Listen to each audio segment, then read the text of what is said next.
নির্বাচন কমিশনে কর্মীদের মারধরের ঘটনায় গ্রেফতার 3 জন। ধৃতদের মহকুমা আদালতে পেশ। সরকারি দেওয়াল লেখা থেকে দেওয়াল লিখন মুছে দেওয়ার অভিযোগ। ঠিক তখনই দুজন নির্বাচন কমিশনের কর্মীকে মারধর করে এলাকার বেশ কয়েকজন এবং তাদের মধ্যে তৃণমূলের বেশ কয়েকজন ছিল বলে অভিযোগ ওঠে। সেই অভিযোগের ভিত্তিতে 3 জনকে গ্রেফতার করে আসানসোল দুর্গাপুর পুলিশ কমিশনারেটের কোক ওভেন থানার পুলিশ। সোমবার ধৃতদের দুর্গাপুর মহকুমা আদালতে পেশ করা হয়।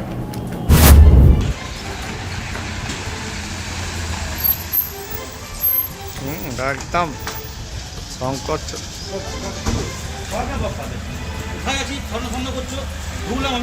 কি হয়েছিল?